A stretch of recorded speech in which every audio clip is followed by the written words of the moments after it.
Hey there, church family. I hope you're doing well.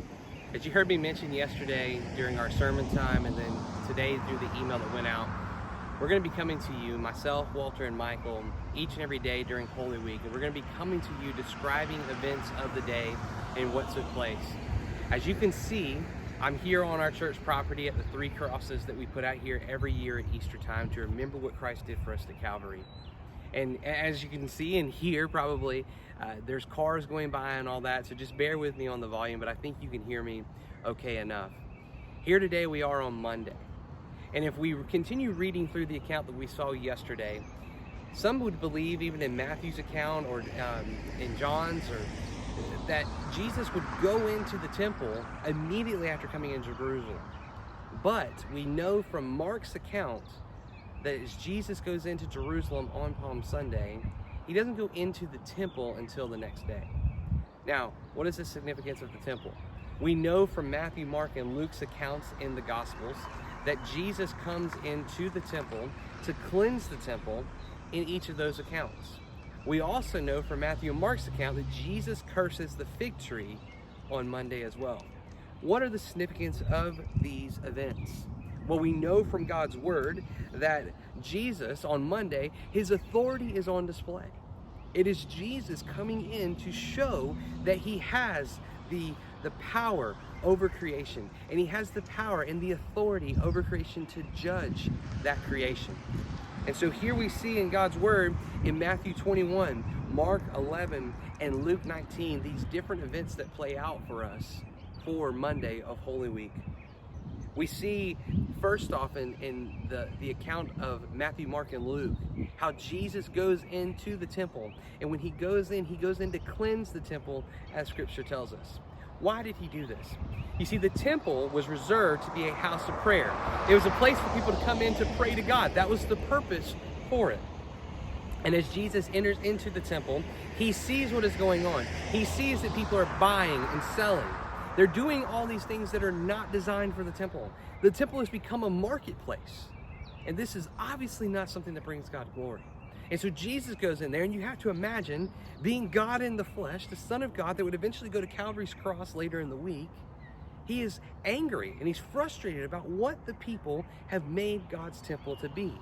And in each of these accounts, Jesus specifically references, quotes from the book of Isaiah. He quotes from Isaiah 56, verse 7, which says, "These I will bring to my holy mountain and make them joyful in my house of prayer. Their burnt offerings, their sacrifices will be accepted on my altar. For my house shall be called a house of prayer for all peoples." This is what the temple was designed for. And they have made this a complete mockery of what it was designed to be. And so Jesus goes in and he cleanses the temple. Matthew's account tells us that he heals some people. And then, of course, the religious leaders are starting to even get more frustrated about what they're seeing. We also know that on Monday, in Matthew and Mark's account, that Jesus would curse the fig tree. I'm going to read for you just a moment from Matthew's account. Matthew 21, verses 18 through 22. "In the morning, as he was returning to the city, he became hungry. And seeing a fig tree by the wayside, he went to it and found nothing on it but only leaves. And he said to it, 'May no fruit ever come from you again.' And the fig tree withered at once. When the disciples saw it, they marveled, saying, 'How did the fig tree wither at once?' And Jesus answered them, 'Truly I say to you, if you have faith and do not doubt, you will not only do what has been done to the fig tree, but even if you say to this mountain, be taken up and thrown into the sea, it will happen.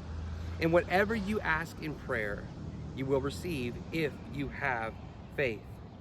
You see, the cursing of this fig tree, it was to show that the casting of judgment was coming down on the fruitless people of Jerusalem, on the fruitless Jewish people, on the fruitless people that were not living for God. Maybe they were saying things that needed to be said and showing signs of doing things for God, but they weren't truly living for God.